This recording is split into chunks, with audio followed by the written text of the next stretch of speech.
Beat Zen, Square Zen, and Zen by Alan Watts.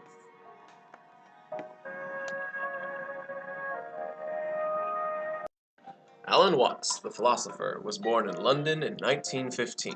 During his youth, he became fascinated with the teachings of the Japanese and Chinese culture and wrote his first published work at the age of 14 for the London Buddhist Lodge.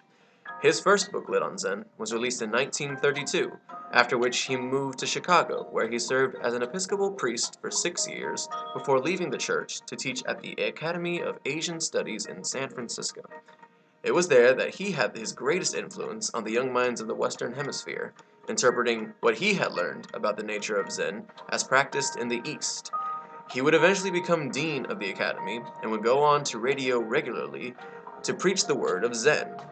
By the early 70s, Watts was known as the foremost interpreter of Eastern philosophy and spent much of his time talking over the airways and in symposiums to the public on his interpretation of what was Zen, particularly the distinction between Square Zen and Beat Zen. Square Zen is a Zen of the established tradition Japan with its clearly defined hierarchy, its rigid discipline, and its specific test of Satori. In Square Zen, there can be no true Satori without years of meditation, practice under the stern supervision of a qualified master. Only with their authority can the individual achieve the stamp of approval for their commitment. These authoritative spiritual experiences have always had a way of wearing thin, however, prompting the individual to demand for a more genuine, unique outlook that demands no blessing of authorization. Watts describes Square Zen as a form of stuffiness and respectability.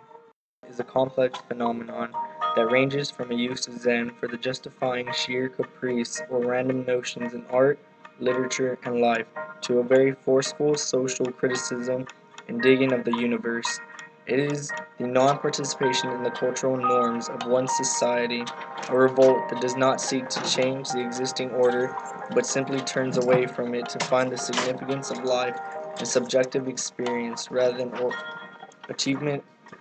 In Beat Zen, there must be no effort, no discipline, no artificial striving to attain Satori, or to be anything but what one is.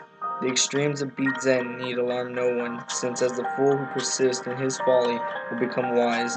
Those extremist existences are not an apparent waste, but more of a self-interpreted success. Also clarify what pure Zen is, in its basic nature, to understand how beat and square fit in. For the definition of Zen, with its ideology of inner peace, would not call for strict structure as described in Square Zen, nor would it call for the social criticisms found in Beat Zen. No, Zen in its most pure form is a state wherein the individual holds no animosity, nor is held to any standard but their own path that leads them on to personal happiness. And happiness, as Alan Watts would describe, is to live for now, and live to the fullest. My goodness, don't you remember when you went first to school? You went to kindergarten. And in kindergarten, the idea was to push along so that you could get into first grade, and then push along so that you could get into second grade, third grade, and so on, going up and up. And then you went to high school, and this was a great transition in life. And now the pressure is being put on. You must get ahead.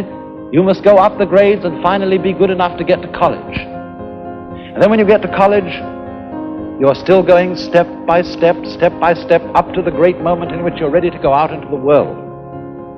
And then when you get out into this famous world comes the struggle for success in profession or business. And again, there seems to be a ladder before you, something for which you're reaching all the time. And then, suddenly, when you're about 40 or 45 years old in the middle of life, you wake up one day and say, huh? I've arrived. And by Jove, I feel pretty much the same as I've always felt. In fact, I'm not so sure that I don't feel a little bit cheated. Because you see, you were fooled. You were always living for somewhere where you aren't. And while, as I said, it is of tremendous use for us to be able to look ahead in this way and to plan, there is no use planning for a future, which when you get to it and it becomes a present, you won't be there. you'll be living in some other future which hasn't yet arrived. And so in this way, one is never able actually to inherit and enjoy the fruits of one's action. You can't live at all unless you can live fully now.